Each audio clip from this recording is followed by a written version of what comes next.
வணக்கம் நண்பர்களே. December 17, 2025க்கான TNPSC current affairs பிரீஃபிங்கிற்கு உங்களை வரவேற்கிறேன்.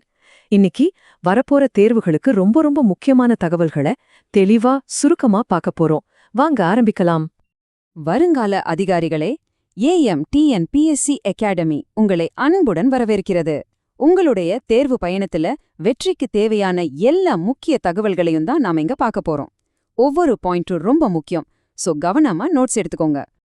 சரி, இன்னைக்கு நம்ம பார்க்க போற டாபிக்ஸ் இதோ. உங்க சிலபஸ் ஆர்டர்லயே இதை அமைச்சிருக்கோம். அதனால நீங்க ரிவிஷன் பண்ணும்போது ரொம்பவே ஈஸியா இருக்கும். வாங்க ஒவ்வொன்னா பார்க்கலாம். முதல்ல நம்ம தமிழ்நாடு மாநில செய்திகள்ல இருந்து ஆரம்பிக்கலாம். இது உங்க எக்ஸாம்ல ஸ்டேட் லெவல் பகுதிக்கு நேரடியா சம்பந்தப்பட்டது. அதனால ரொம்ப முக்கியம்.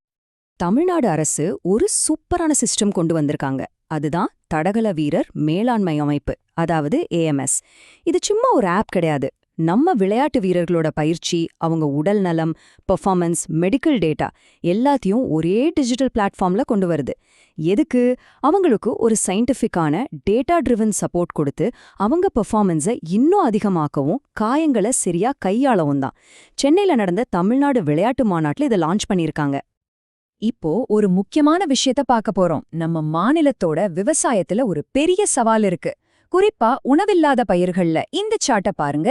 பருத்தி உற்பத்தி 2014-15ல 6.86 லட்சம் பேல்கள்ல இருந்து இப்போ வெறும் 2.1 லட்சமா குறைஞ்சிருக்கு.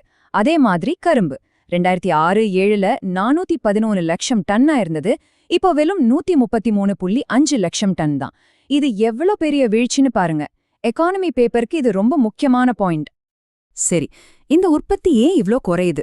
அதுக்கு சில முக்கியமான காரணங்கள் இருக்கு. ஒன்னு, பருவமழையை நம்ப முடியல. ரெண்டாவது, ஓப்பன் மார்க்கெட்ல விலை பயங்கரமா ஏறி இறங்குது. மூணாவது, நெல்லுக்கு கிடைக்கிற மாதிரி மத்த பயிர்களுக்கு கொள்முதல் ஆதரவு இல்ல. கடைசியா, புது பயிர் ரகங்களும் அதிகமா கிடைக்கிறதில்ல. இதெல்லாம் சேர்ந்துதான் இந்த நிலைக்கு காரணம். இதுல ஒவ்வொரு பாயிண்ட்டும் உங்க எக்ஸாம் கேள்விக்கு நேரடியான பதிலா இருக்கலாம். அடுத்தது, தேசிய அரசமைப்பு மற்றும் சட்டம். இது ரொம்பவே முக்கியமான செக்ஷன். ஏன்னா இங்க நாம பார்க்க போற மசோதாக்கள் நம்ம நாட்டோட கொள்கைகள்ல பெரிய மாற்றங்களை கொண்டு வரக்கூடியவ. சோ கொஞ்சம் அதிக கவனம் செலுத்துவோம். கிராமப்புற வேலைவாய்ப்புல ஒரு பெரிய மாற்றம் நடந்திருக்கு. ஒரு பக்கம் 2005ல வந்த MGNRGA. இது ஒரு டிமாண்ட் ட்ரிவன் திட்டம். அதாவது மக்கள் வேலை கேட்டா அவங்களுக்கு வேலை கொடுக்கணும். ஆனா இப்போ வரப்போற விக்சித் பாரத் கிராம் ராம்ஜி மசோதா, அதாவது விபிஜி ராம்ஜி பில், ஒரு சப்ளை ட்ரிவன் திட்டம். இங்க அரசாங்கமே நிதிய ஒரு விதிமுறைப்படி ஒதுக்கிடும். இது ரெண்டுக்கும் இருக்கிற அடிப்படை வித்தியாசத்தை புரிஞ்சுக்கோங்க. இது கவர்னன்ஸ்ல ஒரு பாரடைம் ஷிஃப்ட்னே சொல்லலாம். சரி, இந்த விக்சித் பாரத் மசோதால என்னென்ன முக்கிய அம்சங்கள் இருக்குன்னு பார்க்கலாம். முதல்ல, வேலை வாய்ப்பு உத்தரவாதம் 100 நாள்ல இருந்து 125 நாளா அதிகமாக்கப்படுது. நிதி ஒதுக்கீட்டு பொறுத்த வரைக்கும் இது மத்திய அரசு திட்டம் மாநிலங்களோட நிதி பகிர்வோட 90:10, 60:40 செயல்படும். முக்கியமா ஃபண்ட்ஸ் நார்மட்டிவ் அலோகேஷன் முறையில மாநிலங்களுக்கு ஒதுக்கப்படும். திட்டமிடல் எல்லாமே விக்சித் கிராம பஞ்சாயத்து திட்டங்கள் மூலமா தான் நடக்கும்.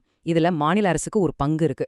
விவசாய வேலைகள் அதிகமா இருக்கிற காலத்துல 60 நாள் வரைக்கும் வேலை இல்லைன்னா அறிவிக்கலாம். ஆனா அப்படி வேலை கொடுக்கலைன்னா வேலையின்மை உதவித்தொகையை அவங்க தான் கொடுக்கணும். இந்த கீவேர்ட்ஸ் எல்லாம் நோட் பண்ணிக்கோங்க. அடுத்ததா, தேசிய ரத்த பரிமாற்றம் மசோதா. இது நம்ம நாட்டுல பிளட் டிரான்ஸ்ஃபியூஷன் முறைய மொத்தமா மாத்த போகுது. இது 4 முக்கியமான படிகளா பார்க்கலாம். முதல் படி, தேசிய ரத்த பரிமாற்ற ஆணையம் NBTAன்னு ஒன்ன உருவாக்குவாங்க. ரெண்டாவது, நாடு முழுக்க ரத்த சேவைகளுக்கு ஒரே மாதிரியான தரத்தை கொண்டு வருவாங்க. மூணாவது, எல்லா பிளட் சென்டரும் கட்டாயமா ரெஜிஸ்டர் பண்ணணும். நாலாவது, பாதுகாப்பில்லாத தவறான முறைகளை கையாண்டா கடுமையான தண்டனைகள் விதிக்கப்படும். ரொம்ப சிம்பிள் இல்லையா? ஓகே, அடுத்த பகுதிக்கு போலாம். சமூகம் மற்றும் சுற்றுச்சூழல். இங்க சில முக்கியமான டேட்டா மற்றும் கோட் டைரக்டிவ்ஸ் பத்தி பார்க்க போறோம். இந்த நம்பரை கொஞ்சம் பாருங்க. 6156. 2023ல மட்டும் இந்தியால பதிவான வரதட்சணை மரணங்களோட எண்ணிக்கை இது. இது வெறும் ஒரு நம்பர் இல்ல. இந்த அதிர்ச்சியான புள்ளி விவரத்துக்கு பிறகு சுப்ரீம் கோர்ட் என்ன மாதிரியான வழிகாட்டுதல்களை கொடுத்திருக்குன்னு பாப்போம். வரதட்சணை கொடுமையை தடுக்க சுப்ரீம் கோர்ட் சில முக்கியமான உத்தரவுகளை போட்டிருக்கு. 1, நிலுவையில இருக்கிற வழக்குகளை ஹைகோர்ட் கண்காணிக்கணும், சீக்கிரமா முடிக்கணும். 2, எல்லா மாநிலங்களும் வரதட்சணை தடுப்பு அதிகாரிகளை, அதாவது DPOs நியமிச்சு அவங்களுக்கு தேவையான வசதிகளை செஞ்சு கொடுக்கணும். 3, இந்த அதிகாரிகளோட கான்டாக்ட் டீடைல்ஸை எல்லாருக்கும் தெரியற மாதிரி விளம்பரப்படுத்தணும். முக்கியமா இவங்களோட தடுப்பு மற்றும் அமலாக்க பணிகளை வலுப்படுத்தணும்னு சொல்லியிருக்காங்க. இதுல இன்னொரு அதிர்ச்சியான விஷயம், வரதட்சணை தடுப்புச் சட்டத்தின் கீழ பதிவான வழக்குகள் 2023ல 14% அதிகரிச்சிருக்கு. என்விரான்மெண்ட் சம்பந்தமா படிக்கிறப்போ ராம்சர் கன்வென்ஷன்ங்கிற வார்த்தையை நீங்க அடிக்கடி கேள்விப்பட்டிருப்பீங்க. இது வேற ஒன்றும் இல்ல, உலகத்துல இருக்கிற ஈரநிலங்களை, அதாவது வெட்லேண்ட்ஸை பாதுகாக்கவும் அதை சரியா பயன்படுத்தவும் போடப்பட்ட ஒரு சர்வதேச ஒப்பந்தம். இந்தியா 1982லேயே இதுல கையெழுத்து போட்டுருச்சு. ஒரு சூப்பரான அப்டேட். இந்தியாவுல இப்போ இன்னும் 2 புதிய ராம்சர் தலங்கள் சேர்க்கப்பட்டிருக்கு. இதனால நம்ம நாட்டோட மொத்த ராம்சர் தலங்களோட எண்ணிக்கை 96ஆ உயர்ந்திருக்கு. 2014ல வெறும் 26 தான் இருந்துச்சு. இப்ப பாருங்க, அந்த புது 2 தலங்கள் என்னன்னா, 95ஆவதா ராஜஸ்தான்ல இருக்கிற சிலிசேரி ஏரி, இது ஒரு செயற்கை நன்னீர் ஏரி. 96ஆவதா சத்தீஸ்கர்ல இருக்கிற கோப்ரா ஜலாஷே, இதுதான் சத்தீஸ்கரோட முதல் ராம்சர் தலம். இந்த பெயர்களையும் மாநிலங்களையும் கண்டிப்பா நோட் பண்ணிக்கோங்க. சரி, இப்போ கொஞ்சம் வேகமா பொருளாதாரம், வரலாறு, விருதுகள்னு சில முக்கியமான தகவல்களை பார்த்துடலாம். இது ஒரு ரேபிட் ஃபயர் ரவுண்ட் மாதிரி. வரலாற்று பகுதியிலிருந்து ஒரு அப்டேட். பெரும்பிடுகு முத்தரையர் 2, இவரோட நினைவா இப்போ ஒரு போஸ்டேஜ் ஸ்டாம்ப் வெளியிட்டிருக்காங்க. இவர் யாருன்னு பாத்தீங்கன்னா, கிபி 705லிருந்து 745 காலகட்டத்துல வாழ்ந்தவர். முத்தரையர் வம்சத்தை சேர்ந்தவர். பல்லவர்களுக்கு கீழே சிற்றரசரா இருந்தாரு. திருச்சிராப்பள்ளிய தலைநகரா வச்சு ஆட்சி செஞ்சாரு. சைவம், வைணவத்தை வளர்த்ததிலையும் தொடக்க கால திராவிட கோயில்களை கட்டுனதிலையும் இவருக்கு ஒரு பெரிய பங்கு உண்டு. எக்கானமி ரிலேட்டடா 2 முக்கியமான விஷயங்கள். 1, இந்தியாவும் ஆசிய வளர்ச்சி வங்கியும், அதாவது ADBயும் $2.2 பில்லியன் அதிகமான கடன் ஒப்பந்தங்கள்ல கையெழுத்து போட்டிருக்காங்க. ADB பத்தி சில ஃபேக்ட்ஸ். இது 1966ல தொடங்கப்பட்டது. ஹெட் குவார்ட்டர்ஸ் மணிலால இருக்கு. இந்தியா இதோட ஒரு ஃபவுண்டிங் மெம்பர். நமக்கு 6.3% வோட்டிங் ஷேர் இருக்கு. 2வது விஷயம், நம்ம பிரதமர் மோடிக்கு எத்தியோப்பியாவோட மிக உயரிய சிவிலியன் விருது வழங்கப்பட்டிருக்கு. இது உண்மையிலேயே ஒரு வரலாற்று தருணம்.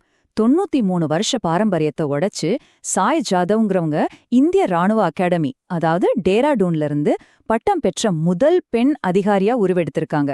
இவங்க டெரிட்டோரியல் ஆர்மில கமிஷன் ஆயிருக்காங்க. ஆயுதப்படைகள்ல பெண்களோட முன்னேற்றத்துல இது ஒரு மிகப்பெரிய மைல்கல். நம்மளோட கடைசி பகுதிக்கு வந்தாச்சு. இது இன்டர்நேஷனல் ரிலேஷன்ஸ் பத்தினது. குறிப்பா இந்தியாவின் மேற்கு ஆசியா நோக்கிய பயணம்.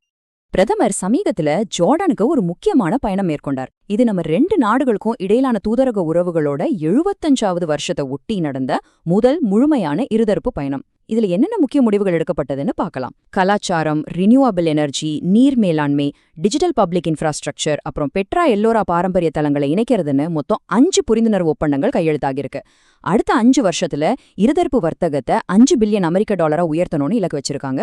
நம்ம UPAயே ஜோர்டானோட பேமெண்ட் சிஸ்டம் கூட இணைக்கிறத பத்தியும் பேசியிருக்காங்க. உர தேவைகளுக்கு பாஸ்பேட், பொட்டாஷ் சப்ளை பண்றதுல ஜோர்டான் ஒரு முக்கிய பங்கு வகிக்கும்னு மீண்டும் உறுதி செய்யப்பட்டிருக்கு. சரி, இன்னைக்கு நாம பார்த்த எல்லா டாபிக்ஸையும் வச்சு உங்களுக்கு ஒரு கேள்வி. வரப்போற மெயின்ஸ் எக்ஸாம்க்கு இன்னைக்கு நாம டிஸ்கஸ் பண்ணதுல எந்த டாபிக் ரொம்ப ரொம்ப முக்கியம்னு நீங்க நினைக்கிறீங்க? கொஞ்சம் யோசிச்சு பாருங்க. உங்களுடைய ரிவிஷனுக்கு இது உதவும். அடுத்த பிரீஃபிங்ல சந்திப்போம். நன்றி.